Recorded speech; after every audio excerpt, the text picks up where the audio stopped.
Welcome, Black Sheep Productions presents their adaptation of Uncle Marcos by Isabel Allende.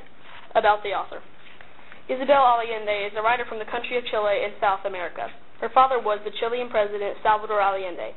After his government was overthrown in 1973, Isabel fled to Venezuela. She lived in exile there until 1988 when she moved to California.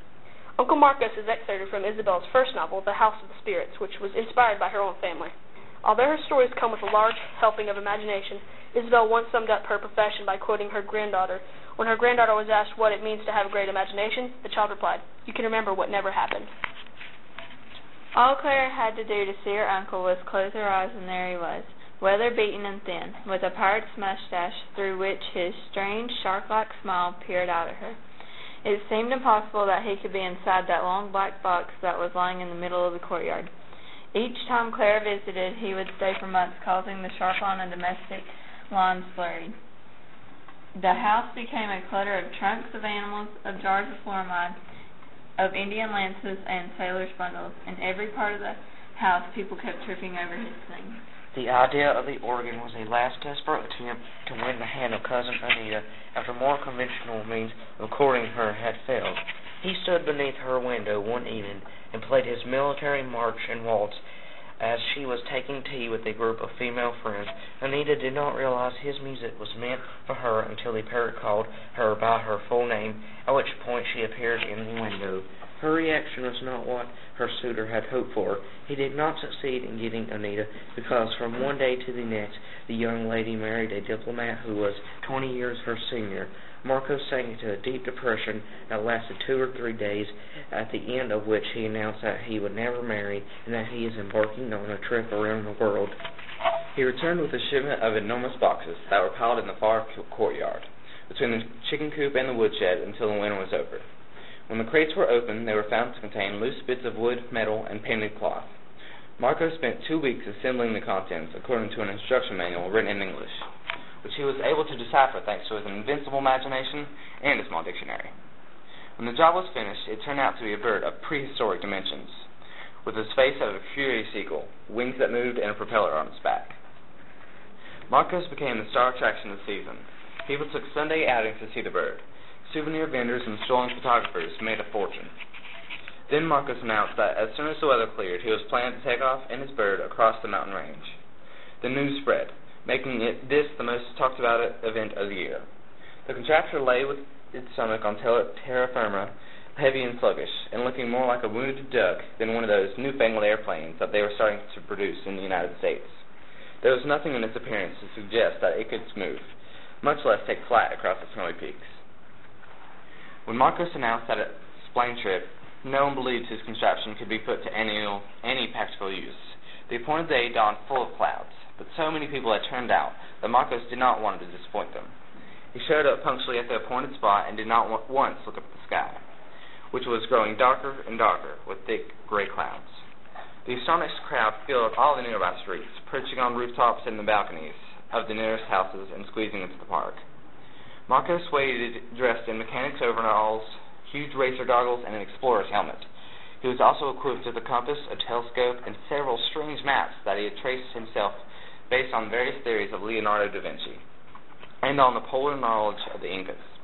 Against all logic, on the secondary try, the bird lifted off without mishap and with a certain elegance, accompanied by the creaking of its skeleton and the roar of its motor. It rose flapping its wings and disappeared into the crowds. Clara continued to stare at the sky long after her uncle had become invisible. After a week with no word from the flying uncle, people began to speculate that he had gone so high that he had disappeared into outer space, and that ignorance suggested that he would reach the moon. Groups of volunteer explorers and mountain climbers tirelessly searched peaks and passes, combing every accessible stretch of land until they finally returned in triumph to hand the family the mortal remains of the deceased in a sealed black coffin. The entire crowd that showed up for the flight came to mourn at the funeral, including the family, as they wept as befit the occasion, except for Clara, who continued to watch the sky with the patience of an astronomer. 1 week after he had been buried, Uncle Marcos, a bright smile playing behind his pirate's mustache, appeared in person in the doorway of Neva and Cerro de Vallejo's house. He had lost his airplane and had to return on foot, but he had not broken any bones and his adventurous spirit was intact. When the coffin was pried open in the presence of the appropriate authorities, it was found to contain a bag of sand.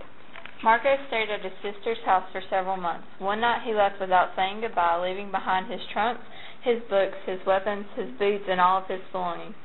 Severo and even Nevia herself breathed a sigh of relief. His visit had gone on too long, but Clara was so upset she spent a week walking in her sleep and sucking her thumb. Marcos bought a crystal ball in the Persian bazaar, insisting that it had magic powers and was from the East. Set it down on a background of velvet and announced that he could tell people's fortunes, cure the evil eye, and improve the quality of dreams, all for the modest sum of 5 centavos. Marcos decorated the carriage house with some frayed curtains that had once belonged in the drawing room, but that neglect and age had turned into dusty rags. There he and Clara received the customers to tell their fortunes.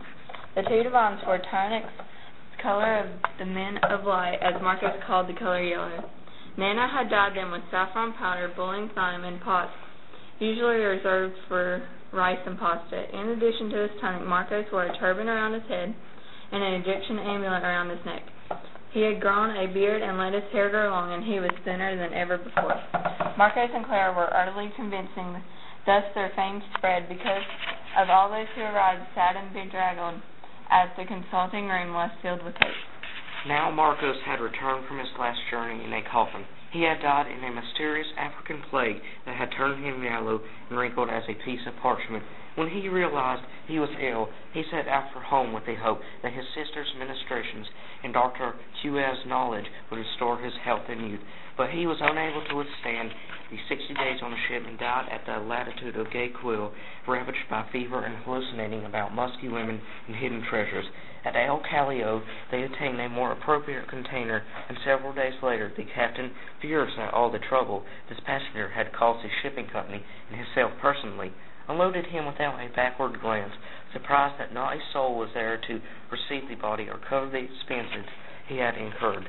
Later he learned that the post office in these latitudes was not as reliable as that of far-off England, and all his telegrams had vaporized en route. Fortunately for Longfellow, a custom hauler appeared and offered to take charge, placing Marcos and all his paraphernalia in a freight car, which he shipped to the capital to the only known address of the deceased, his sister's house. Thank you for watching.